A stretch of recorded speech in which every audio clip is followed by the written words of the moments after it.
Hello, என்ன ஃப்ரீயாக இருக்கியா? டைம் இருக்கா? பேசலாமா உன்ட்ட? தெரியல, என்னமோ பேசணும்னு தோணுச்சு, அதான் வந்துட்டேன்.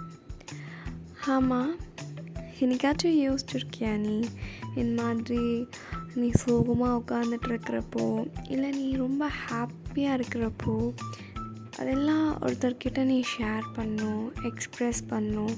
அண்ட் அவங்க நம்மளை ஜட்ஜே பண்ணக்கூடாது. நீ யோசிப்பியான்னு எனக்கு தெரியல. சம்டைம்ஸ் நம்ம ஒரு விஷயத்த எக்ஸ்ப்ரெஸ் பண்ணுறப்போ அவங்க நம்மளை என்ன நினைப்பாங்க அப்படின்ற ஒரு சிந்தனை. அதுவே ரொம்ப க்ளோஸ் ஒன்ஸாக இருந்தாங்கன்னா, ஐயோ நம்ம இப்படி சொல்கிறதுனால அவங்களுக்கு ஹர்ட் ஆகிடுமோ அப்படின்ற ஒரு சிந்தனை. அதே மாதிரி நம்ம லைஃப்பில் இதெல்லாம் நடக்குதுன்னு அப்படின்னு சொல்கிறப்போ அவங்க அதை என்ன மாதிரி பார்ப்பாங்க. ஸோ எனிவேஸ், சுற்றி ஒரு பாயிண்ட் என்னென்னா ஜட்ஜ்மெண்ட், அதுவுமே இருக்குது. ப்ளஸ் ஒரு விஷயம் நம்ம பண்ணோன்னு நினைப்போம், அது நீ ஏதோ ஸ்டார்ட் பண்ணிடுவேன்னு வச்சுக்கோங்க. ஆனால் அது ஒரு 2 to 3 days கூட நிலைக்காது.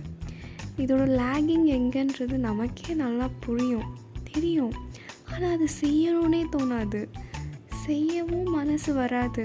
ஆனால் அது செய்யலைன்னு நினச்சி அந்த நாளெல்லாம் போயிடும். இதெல்லாம் அவ்வளோ ஒரு பாரமாகவும் கஷ்டமாகவும் இன்னும் எவ்வளோ நாளைக்கு நம்ம கேரி பண்ணுறது? கொஞ்சம் ஒன்று பார்த்துக்கோ, சரியா? So please take care.